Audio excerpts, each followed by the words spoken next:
Okay, challenge accepted. Can I kick it? Hi guys, it's me, Alexa from Alexa Plays Games. Today I want to talk about my favorite assassin, Fang. Fang has always been one of my favorites ever since his release. I mean, what's not to love about my favorite kung fu action star who happens to also really love popcorn? He has definitely had his very broken moments in the meta, but right now, due to plenty of nerfs to his Hypercharge, he finds himself in a much more balanced state, which means you can't just mindlessly spam auto-aim with him anymore. Now, it takes a lot more skill to play Fang to his fullest potential, and trust me, he has a lot of potential. But today, I'm going to give you guys some tips and tricks so that you can play Fang against the broken monsters ruling the meta right now. So I pushed Fang to gold 2. Fantastic! On not just my main account, but also my mini. Just to prove that Fang can still be a carry brawler with the right build and some game sense. And then for good measure, I pushed him to max tier as well. Buttery smooth moves! So stick around if you would like to learn how to be Fang-tastic. Okay, challenge accepted. This is my favorite build. I find that this build works best in the modes he shines the best. Brawl Ball and my beloved Hot Zone. But you might want to switch up his build depending on the map, mode, or matchup, so I'm going to walk you through everything so you can put together a build that works for you. Starting with his gadgets. Both of Fang's gadgets are incredibly useful, but I definitely favor one over the other, so let's start there. Roundhouse Kick helps Fang stun his enemies for 0.5 seconds. I'd say I come across Fangs with this gadget most often. This gadget is definitely useful and will help Fang win more unfavorable matchups. It's also useful for defending the goal in Brawl Ball since it will force enemies to drop the ball. But I think if you work on your timing and super in when the time is right, it's just not necessary and it won't necessarily guarantee you win your matchups. But if you're still working on your timing and feel like you need the stun to get takedowns, I don't blame you for using this gadget. Just every time I used it during the making of this guide, I kept forgetting it even existed because I didn't need it unless I was facing hard counters. And even then I kept forgetting it was there because I'm just so used to using his other gadget. When you activate Corn Fu, Fang throws popcorn kernels in the air, which then cover a rather large area, damaging any enemy who comes in contact with them by 1088 damage. Not only is this gadget more true to our popcorn snacking hero, I find that this gadget has many more uses than Roundhouse Kick. While Roundhouse Kick helps you win 1v1 matchups better, Corn Fu helps you take on the entire enemy team by yourself by helping you wear down the health of the entire enemy team, making it much easier for Fang to super in and get team wipes. However, the higher in trophies you get, the more experienced your opponents are, and they'll know how to get out of Corn Fu range or just stand still until the popcorn explodes. Even in this case though, I still prefer this gadget because it helps you push up the map, make space for your teammates, and force the enemy team into their spawn or to back up while your teammates are respawning. Positioning is extremely important in every mode, and Corn Fu can control the enemy's movements and help give your teammates the favorable positioning. As a controller specialist, I love this, and I abuse this gadget every game, especially while trying to carry randoms. Popcorn time! Thank you all for making me look good! I love that! Woo! Pop and chop! Fang also has 2 really good star powers, but I switch back and forth between them depending on the mode. When it comes to passive modes, and occasionally Hot Zone depending on what my teammates' picks look like, I will switch to Divine Souls. Divine Souls reduces the incoming damage by 688 damage every 3 seconds. It's time for some action! This shield comes in handy in modes where survival is key to completing the objective, most particularly Knockout and Bounty. I will switch to the star power to make Fang extra tanky and improve my survivability. While your random Fangs may not know that the objective in passive modes is to stay alive over getting takedowns, be smart and switch to the star power if you want to play Fang. Fang as last pick can be a game changer in passive modes, but while he is on the tankier side, especially for an assassin, he is not Frank. He doesn't have all the HP in the world, even though he can still get countered by tank counters. I know, life isn't fair. However, if it's a squishy sharpshooter thrower draft on the other team, or if your squishy teammates could use some tankier protection, Fang can be a really good last pick in passive modes. It's just all about timing, which means the shield will keep you alive long enough to not only charge up your super, but keep you in good enough health to super in when the time is right.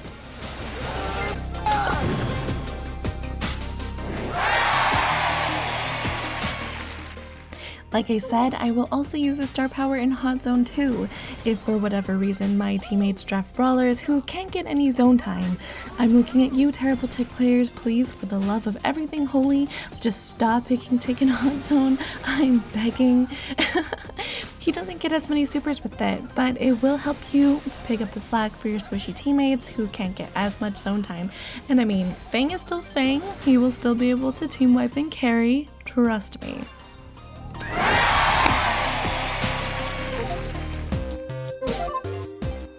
For aggro modes though, I highly recommend using Fresh Kicks.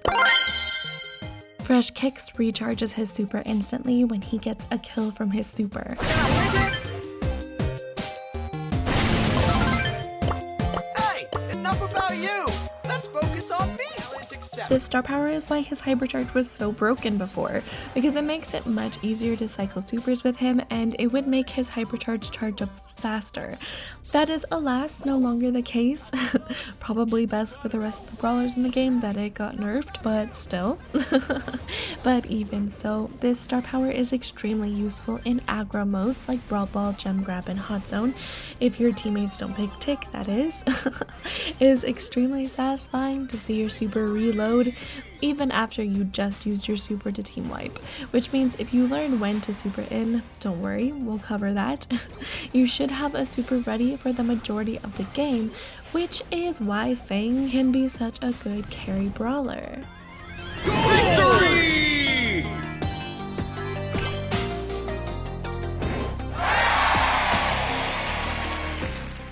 Now probably the moment you've been waiting for.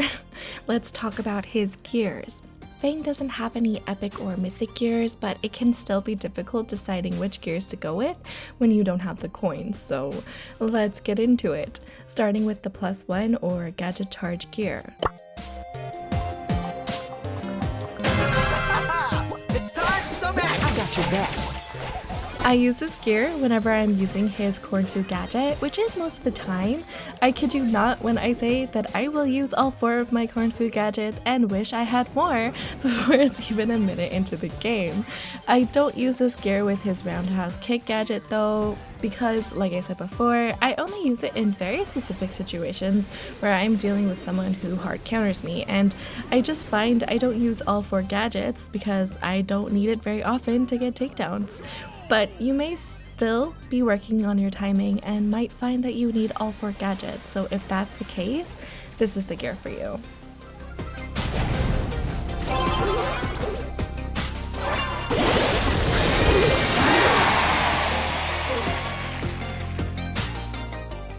My second preferred gear is the damage gear. This is pretty much the case with every assassin actually, not just Fang, but the damage gear will help you win more matchups when you're playing assassins. Assassins are named assassins because they're supposed to speed in and get swift takedowns when the time is right. Since assassin gameplay involves getting into people's faces to get kills, you're going to get damage no matter what. So once you super in, that damage gear is more than likely going to be activated, and it can give you an edge over brawlers not using the damage gear, and help you do your job as an assassin more effectively.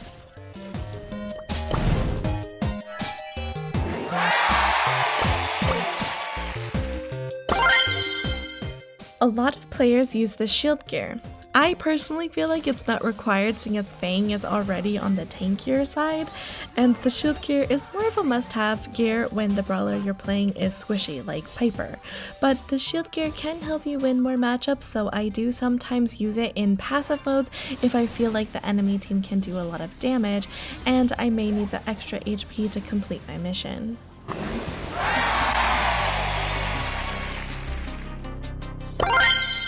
If you're concerned about health in general though, I'd recommend getting the health gear instead. Hey, enough about you!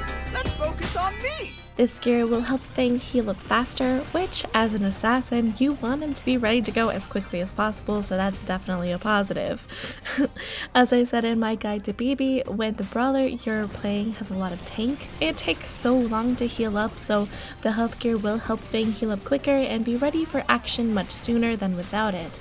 To make up for the lack of shield, I'll pair this gear with Divine Souls so I can have the best of both worlds when it comes to HP buffs.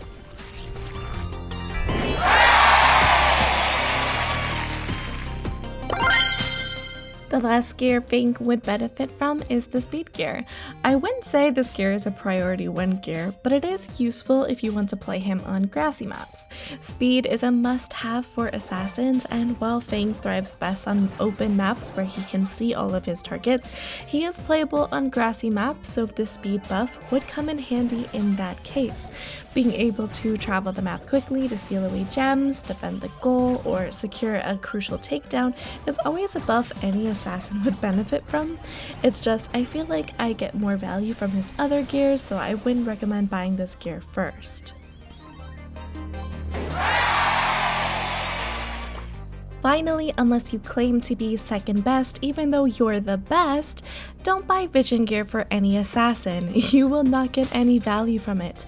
If anything, you're nerfing yourself by doing that. My vision gear Edgar guide was not meant to be taken literally. For those of you who don't have 5,000 coins burning a hole in the pocket of your brawl pants, let's talk about his Hypercharge. Fang's Hypercharge Dragon Kick doesn't just give Fang the usual speed, damage, and shield buff, it also allows him to super through walls while leaving hypercharged popcorn in a trail behind him. While the trail of popcorn doesn't usually help you get takedowns, although sometimes it does, the fact that Fang can super through walls is very cool and fun. As I said before, this was absolutely broken when he first got his Hypercharge, because not only did Fang charge up multiple Hypercharges a game, you never knew where he was going to super from. Now, it's pretty common in quick games of Brawl Ball or in passive modes to just never charge up your Hypercharge at all. In other modes like Hot Zone, if you're really going crazy and getting kills left and right, you might charge up a second Hypercharge, maybe. But generally, I find if I just play Fang decently, I'll have his Hypercharge for the most critical point of the endgame, which is generally when you need a good Hypercharge. In that sense, it's a good Hypercharge, but is it worth your coins? I'm not gonna lie, probably not. Like I said, it takes a lot to charge it up. When it was first released, it was a no-brainer must-buy, but now I'd say it's up to you. It's a fun mechanic, it can help you turn the tides of a match, but I don't think it's required to make Fang playable. He's very fun without it, so if you need those coins to upgrade other brawlers, I'd wait to get this one in a drop. It's very nice to have, super fun, but not required. I will admit though, lulling the other team into a false sense of security and then hypercharge supering and team wiping them before they even know what hit them is one of my favorite things to do in the mobile game Brawl Stars.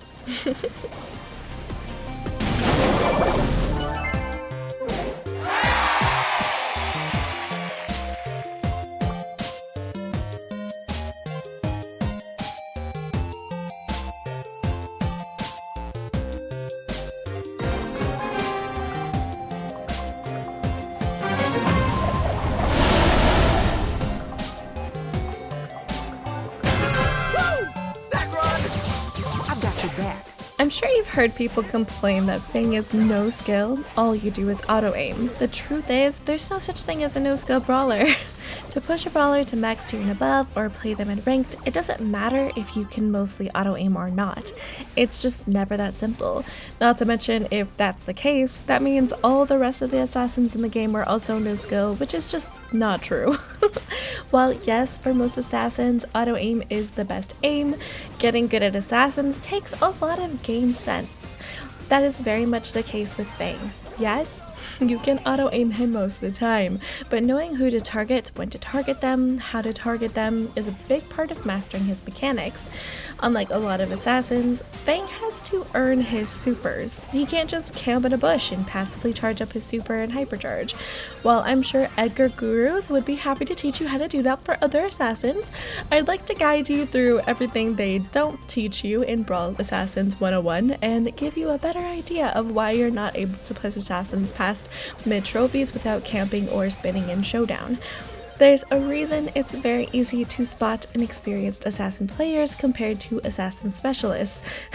There's more that goes into playing assassins than just hitting auto-aim.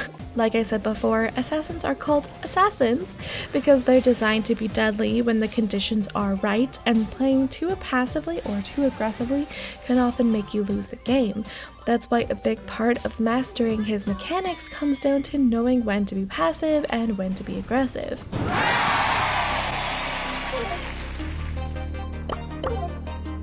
Hey, enough about you! Let's focus on me! So, without further ado, let's get into it. Free refills on Foot Punch. Okay, challenge accepted. There are two aspects to Fang's basic attack which distinguishes him from the rest of the assassins in the game. He not only has a close range attack, he can also throw his sneakers a rather long distance. Throwing his sneakers is probably the most difficult thing about Fang's mechanics. When you aim at most brawlers in the game, you can see very clearly the path your basic attack will take before landing on your target. But that's not the case with Fang. Since he can throw his sneakers a significant distance past his short shoe basic attack, don't worry, we'll get to that in a second. He doesn't need to get up in people's faces before supering onto them. But how do you hit your target with them if you can't even see the path it's going to go?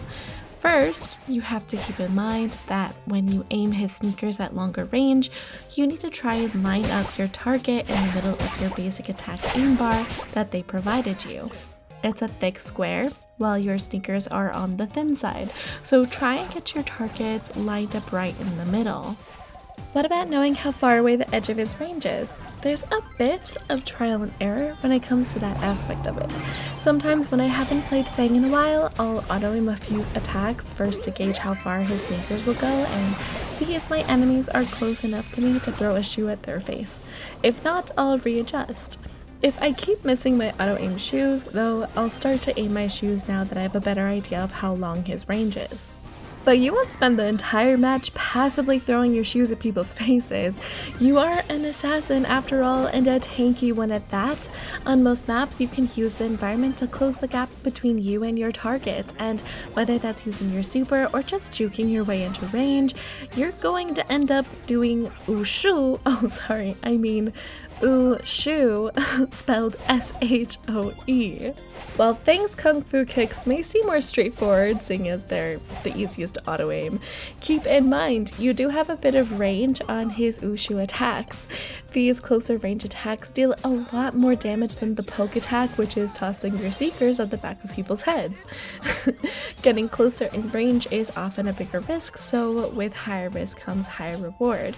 But if you're dealing with a hard counter who can blow your face off if you get too close, use the range that his basic attack provides. You don't have to be right on top of your enemies to auto-aim your attack, but there are benefits to aiming those close combat interactions, even if you just aim the first shot, because it will show you how much space you can maintain between you and your counter. Fang's super allows him to dash an extremely long distance. If he makes contact with a target, he can also chain his super onto 3 enemies nearby. His super is the reason why Fang has such good team wipe potential, because if you super in when the enemy has low enough health, you can wipe them all out with 1 or 2 chain supers. You don't necessarily need his Fresh Kick star power to do so. If you super in when it's the most opportune moment, you can still chain supers just from the damage inflicted. However, Fresh Kicks does allow you to cycle supers much easier, but as I said before, the higher the risk, the higher the reward, and you may not always think the risk is worth it. Buttery smooth moves! There are three main ways to use Fang's super: aggressively, defensively, and passively.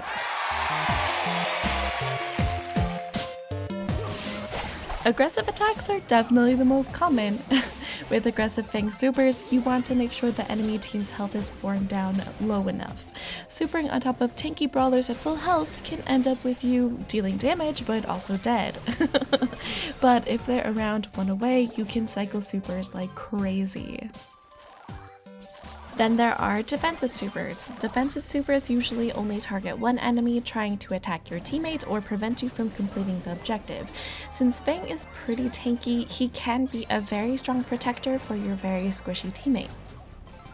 Of course, you might find there are times when you're trying to complete the objective, like carrying gems and gem grab, but you have a scary counter coming your way.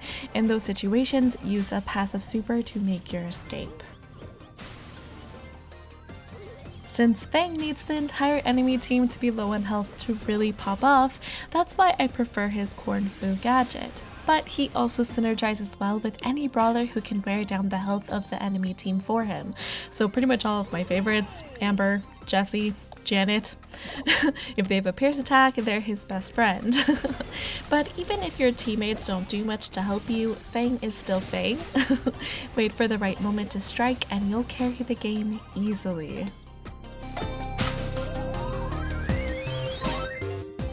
Also, just a pro tip that my Brawlentine Eddy gave me while I was making this guide. If you want to charge up your next super faster, throw a sneaker at your target before you super.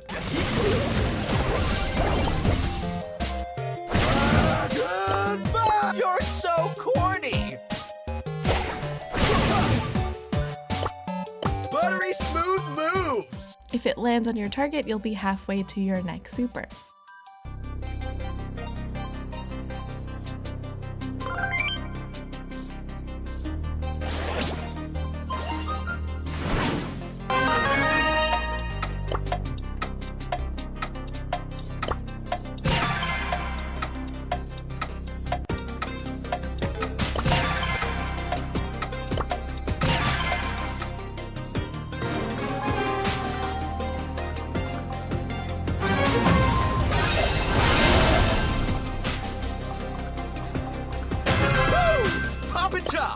Playing Fang in ladder and playing Fang in ranked are two different things entirely. As I've said in previous videos, playing in ladder means you're not going to have much control over who you face. And the thing about playing tanks and assassins is there are a lot of counters out there. In ranked, once you get to diamond, you can ban one of his worst counters, but believe me when I say that there are many others that players can pick to counter you. Not every game in ranked is going to be a free game like this one was. Oh my god.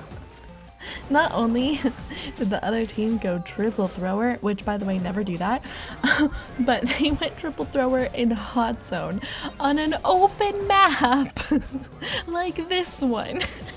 Seriously, what is wrong with people who pick Tick in hot zone? If you made it this far into the video and still think that Tick is a good pick here, please take every hot zone game I included in this guide into consideration and how easy it was for me to torture Ticks with my guy Fang. If you consider yourself a Fang expert and nothing in this video taught you anything new, at least walk away with the knowledge that Tick is the worst brawler in hot zone and that you should never pick Tick and instead enjoy bullying the dumb people picking Tick with Fang. Wow, I just went on a rage-induced tangent there. My point is, you're not always going to encounter dummies who pick squishy brawlers in Fang's best modes. You'll more than likely have more than one counter every game, so picking Fang late in drafts is essential. Don't pick him first unless you want Jessie turrets in your face the whole time. Assassins are late pick brawlers, and the same thing goes with Fang. But what else should you look out for when it comes to drafting Fang or picking your matchups wisely in ladder? Well, let's get into it.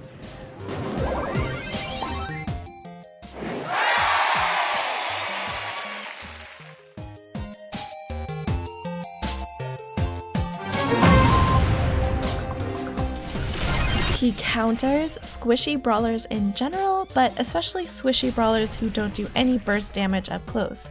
Brawlers like this can outskill Fang from a distance, just juke and prevent him from charging up his super, and deal damage from afar, but once he has his super, they're done for. So brawlers who have to maintain a healthy distance in order to do their job, like Ems and Squeak, just don't stand a chance once Fang is on top of them, especially if they're out of gadgets or don't have their super.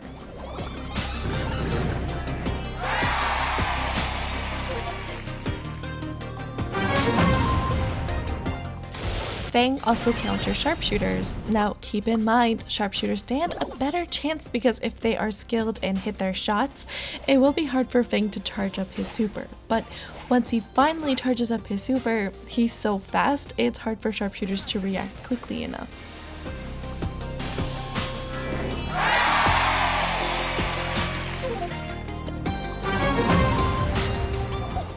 And finally, he counters throwers as well, but you do have to be a bit careful with throwers. When they hide behind walls, they have the advantage, but that means you charge up your super on their teammates and wait for them to have to come out, or just go on the aggressive with plenty of jukies. Also, many throwers have stuns or slows that they can use against you, but they too, just like sharpshooters, will find it difficult to react quickly enough to beat you when you super in.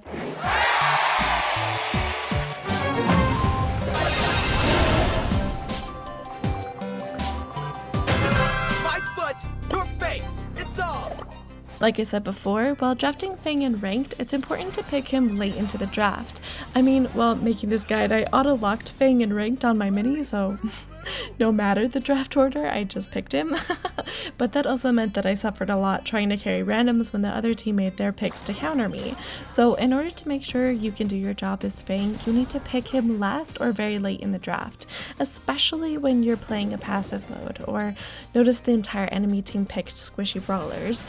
You want to pull Fang out like he was a card in your deck that you were hiding the entire time, and that's because Fang, being a tanky assassin, can charge up his super from a distance and later super on top of squishy brawlers who don't have the burst damage to do anything about a tanky speedy assassin coming at them at the speed of light.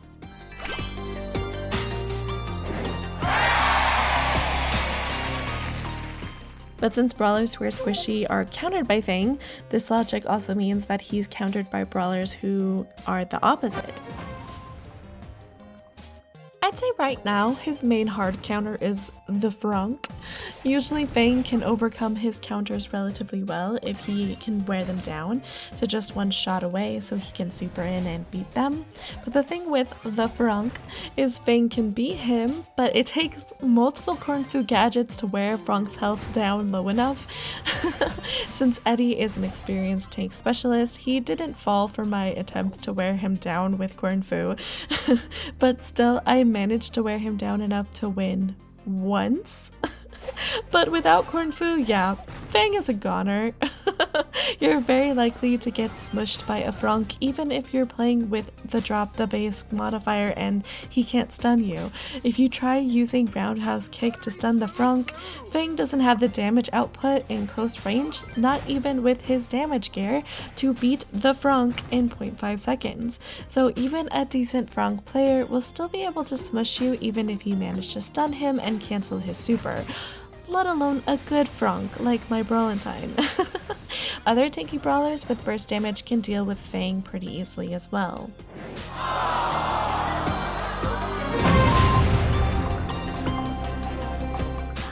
All brawlers who have high burst damage up close counter you. Actually, you can outskill them with good timing though, especially if you use either of his gadgets or wait for their health to be worn down enough to kill them instantly once you super on top of them. But if you're not patient and super in, yeah, you're done for. I'd say another hard counter to Fang, who I have started banning every game just in case my teammates play an assassin or a tank, is the crab. Now, the crab is weakest at level 1, and if you and your teammates can not feed and just keep him at level 1, Fang can beat him easily, but randoms will always feed. And once the crab is at level 3, yeah, it's not pretty.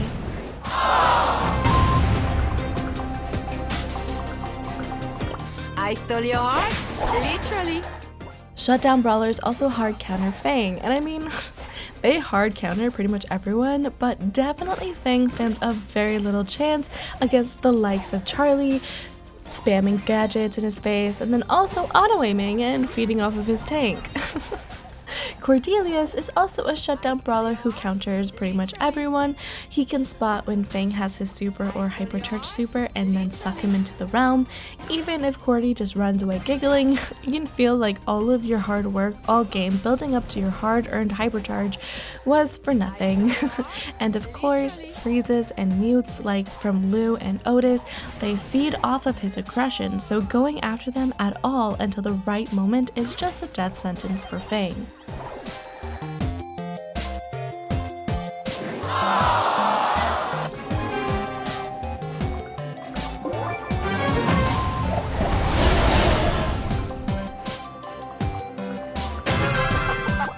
Wanna fight the Fang? In 3v3 though, if you're matched against a hard counter, just play it smart, wait for their health to be worn down by your teammates, for them to use up their gadgets and their supers, and then you can do what Fang does best.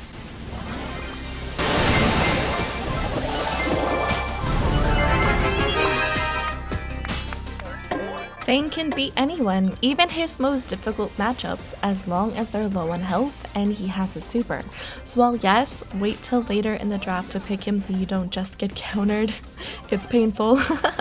If you're playing ladder against hard counters, don't despair. Just play it smart, don't feed, and then when the time is right, complete the objective.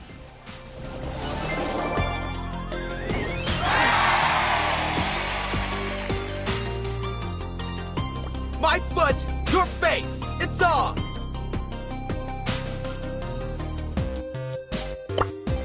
Hey, enough about you! Let's focus on me! So, there you have it. That's all you need to know to become Fang-tastic. A big thank you to Eddy, Lexx, and Rikka for the carries. You're my goats. I'm organizing a tournament in my server, and while sign up is already over, you guys can still come and spectate if you join my server. Link in the description. The tournament is just for NA, but I will be hosting tournaments for different regions later, so make sure to join. But if you hate Discord and don't want to join though, no worries. I will be making a video after all is said and done. If you like this video and want me to make a guide for another brawler, make sure to leave a comment and let me know. I love hearing from you guys. Aside from the tournament, I'm working on some mastery pushes, so stay tuned. But until then, play later, guys. Mwah.